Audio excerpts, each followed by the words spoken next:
présente son programme d'urgence pour les 100 premiers jours ce samedi. Alors pour ce site, alors qu'il était encore président de l'UDPS et candidat à la présidentielle, Félix-Antoine Tshisekedi avait promis de mobiliser un budget de 86,71 millions de dollars américains afin d'exécuter son programme de gouvernement s'il est élu.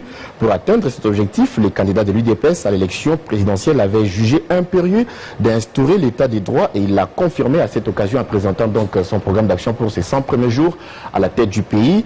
Quels sont donc les grands axes de ces programmes? C'est la question que tout le monde se pose aujourd'hui, mais c'est Zoumeko qui nous répond.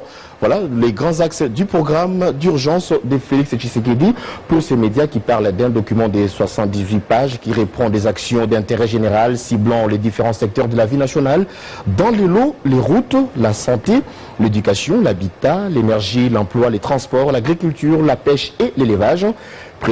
Présentant les dites actions urgentes, le chef de l'État, Félix Tshisekedi, a précisé qu'elles portent essentiellement sur 5 principaux plans, à savoir sécuritaire, politique, social, économique, infrastructure et la jeunesse. Plusieurs promesses ont donc été faites à cette occasion à Arlette, notamment la mesure des grâces présidentielles, comme les souligne ici Mediacongo.net, qui fait s'afficher, voilà. Félix Tshisekedi va accorder une grâce présidentielle aux prisonniers politiques dans 10 jours. À ce sujet, le chef de l'État a fait savoir qu'il va signer dans 10 jours la mesure des grâces présidentielles en faveur des prisonniers politiques. Et pour ce faire, a-t-il fait savoir, il va instruire les ministres de la Justice dans les tout prochains jours pour que les détenus d'opinion arrêtés lors des manifestations pendant la période électorale bénéficient de la liberté provisoire. Dans la même optique, il a également annoncé le retour des exilés politiques qui, a-t-il fait savoir, doivent retourner au pays pour exercer leurs activités politiques dont le respect des institutions de la République. Et les social, oui, les social n'est pas oublié, hein. Écrit à sa machette Africa 243 sur le plan social, il a annoncé qu'il va travailler à la réduction du coût de la vie par la baisse des centaines de produits à caractère social. À cet effet, les ministères concernés seront mis à contribution pour parvenir à cet objectif dans le plus bref délai. Il dit, pour ce qui est du domaine de l'habitat, les successeurs de Joseph Kabila ont promis la construction de logements sociaux, notamment des maisons préfabriquées à Maluku, à Kinshasa, au Congo central et à Bukavu. On termine avec notre site d'actualité ici à Kinshasa, c'est Times.cd. Ce site d'actualité insiste sur le changement de mentalité du peuple congolais prôné à cette occasion par le président de la République. Pour les confrères, la réussite de ces programmes repose aussi sur cet aspect important de la vie sociale. Dans le même ordre d'idées, les confrères reviennent sur la détermination du chef de l'État à lutter contre la corruption sous toutes ses formes, en redynamisant l'appareil judiciaire et autres structures ad hoc.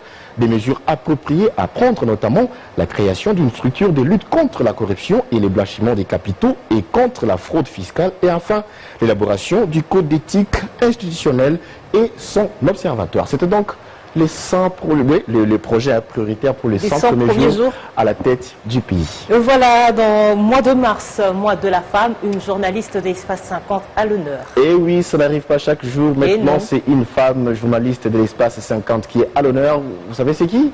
Arlette Boutella, voilà, la photo s'affiche là-bas, c'est Arlette Boutella, c'est un magazine spécialisé dans l'actualité des femmes, l'actualité féminine si on peut le dire, qui a comme ça classifié les femmes, les 50 femmes congolaises qui influencent, et parmi ces 50 femmes, Arlette Boutella a été également choisie. Alors 50 femmes qui inspirent. Arlette Boutella, la journaliste phare des Télé 50. Donc c'est l'honneur pour nous parce que nous avons aussi notre consoeur qui fait partie de ces groupes de 50 femmes congolaises qui influencent et qui inspirent. Alors dans son numéro de ce mois de mars, ce site note qu'Arlette Boutella donne aujourd'hui aux jeunes filles le goût de faire le journalisme par son savoir-faire, sa présentation du journal télévisé, en passant même par les émissions. Elle garde toujours le sourire. Ce site fait donc un gros plan sur le parcours de cette femme des médias qui, par son charisme, influence aujourd'hui et motive toutes les jeunes filles qui les suivent à la télé ou à la radio. Et tout le monde veut aujourd'hui, c'est toutes ces filles, faire comme Arlette Boutella à la télé.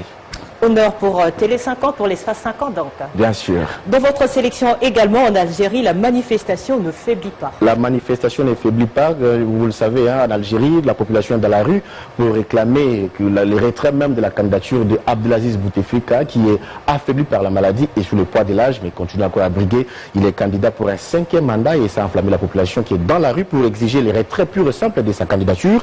RFI.fr révèle que malgré des appels à la vigilance, voilà, Algérie, alors que la mobilisation ne faiblit pas, quelle perspective? Alors pour ces sites qui révèlent qu'après des appels de la vigilance formulés par les autorités, les manifestations continuent de rassembler plus de monde. D'est en ouest, du nord au sud, les Algériens manifestent contre un 5e mandat du président Bouteflika, je l'ai souligné.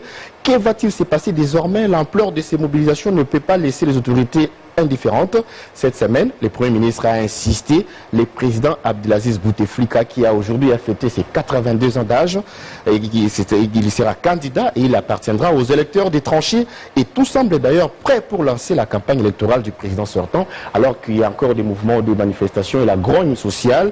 Malgré cette tension, le poids de l'âge et la maladie, le président algérien Abdelaziz Bouteflika se prépare à son élection pour un 5e mandat, et c'est le Figaro qui révèle une information importante. Aujourd'hui, malgré cette tension, il a limogé son directeur de campagne, il a nommé un autre directeur pour maximiser ses chances pour passer pour ce 5e mandat. Alors le Figaro révèle qu'il a limogé samedi son directeur de campagne, Abdelmalek Sellal.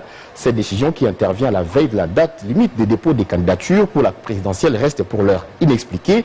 Ancien Premier ministre Abdelmalek Sellal, qui avait animé les 3 précédentes campagnes victorieuses, notamment en 2004, 2009 et 2014, du candidat Bouteflika, est remplacé par l'actuel ministre des Transports, Abdelghani Zalen, un autre classique du pouvoir qui est plus connu du grand public, mais qui va encore travailler pour la victoire